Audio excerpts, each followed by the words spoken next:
So for today's video, syempre late na naman ang momshi or ang mima ninyo sa pag-upload ng mga kaganapan or ganap sa buhay namin. So ngayon, syempre late na naman tayo for today's video. So i-share ko sa inyo yung first Christmas party ni Prince as a daycare student or daycare life niya.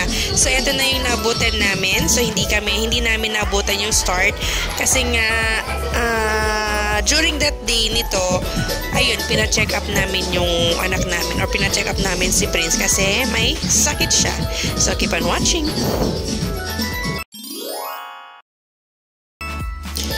So, eto si Prince. So, kitang-kita nyo naman. So, may sakit siya. So, pinakita namin siya sa kanyang pedia. So, ang sabi niya, may plema siyang hindi mailabas. So, mag-antibiotic siya. Marami siyang gamot na iinumin syempre. So, after niya, syempre, gusto din namin ma-enjoy niya yung first Christmas party niya. Kaya, after namin sa clinic ng pedia niya, diretso na kami sa school niya para kahit papaano, kahit hindi man siya mag-participate, at least, nandito siya sa first Christmas party niya. So, hindi namin naabutan yung start nung party, pero eto, nakapag-participate naman si daddy at saka mga other parents sa pag-games ng mga teacher. Ayan. Nakakaloka yung game. So, ayan, panoorin na lang natin mga mommy and daddy sa paglalaro ng game. So, game na game naman lahat ng mga mommies. Wala naman KJ or Killjoy sa mga palaro. So, konting story time lang. Syempre, naplano na namin lahat yung Christmas party. Ang mag-host talaga sana dyan is si Daddy. Tapos, meron kaming presentation na parents. Oo, so, ang plano ko talaga is magti-TikTok kami. Kaso, ayun na nga, eventually may hindi inaasahang event na nangyari kay Prince. So, inuna namin si Prince.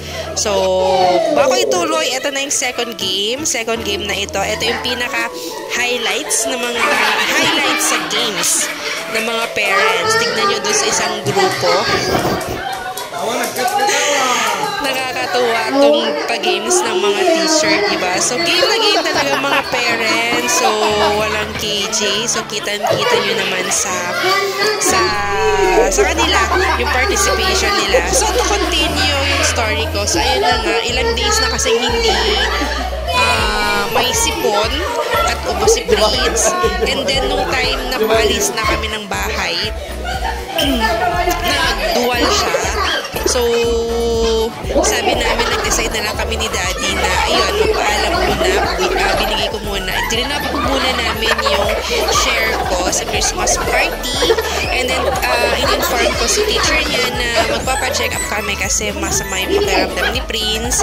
Ayun, so, excited pa naman kami. First Christmas party as a daycare sana ni Prince. Kaso, ganun na nangyari. Pero, siguro may reason pa rin kung bakit nangyari yun. So, at least na-enjoy pa rin namin kahit pa paano.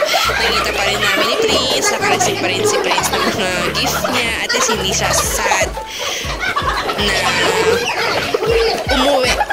Hindi siya sad sa Christmas party. Tignan nyo naman si Doktora. Si Doktora yung naka-pink yung kaninang umupo. So, ayan.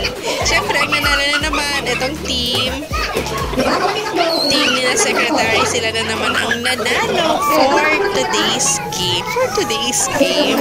Ayan, yan nanalo sina Doktora. Yan naka-red, naka-peach pa yan, and then yan, green. Sila yung nanalo. So, nakakatuwa yung nandun sa kabilang group, yung naka-green.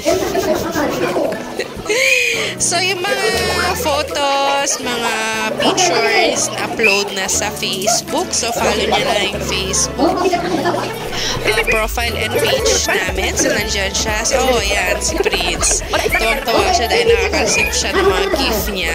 Medyo okay na siya dyan sa part na yan. Pero, syempre,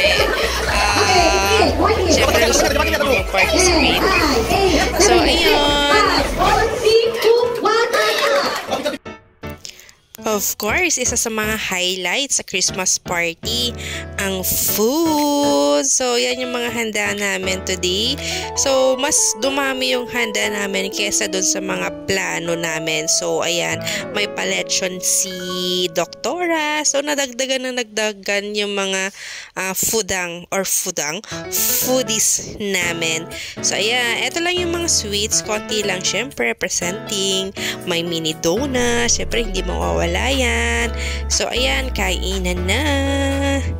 Let's go! Oh, diba? Patok na patok ang mini donuts ko ang pinipilahan sa Christmas party namin. Sure. So, ayan, yan na yung mga kaganapan sa after ng mga Christmas program namin. So, lafang time. And thereafter lafang time, syempre yung mga exchange gift ng mga kids. And then yung mga others pang mga extra gift. So, eto na yung mga gift na na-receive ni Prince. Pero alam niyo ba nung mga pag-games, yung bring me, nagulat kami, nakipag-participate si Prince that time. So, at least, nakapag-participate naman siya sa first Christmas party niya sa school. So, ayan. So, ito yung first na binuksan niya, teddy bear. And then, yung mga iba is coin bank. Oo. And then, baso. And then, yung gift, yung exchange gift, yung nakabunot sa kanya is damit yung binigay. So, yun na for today's video. Thank you for watching. Follow for more. Bye!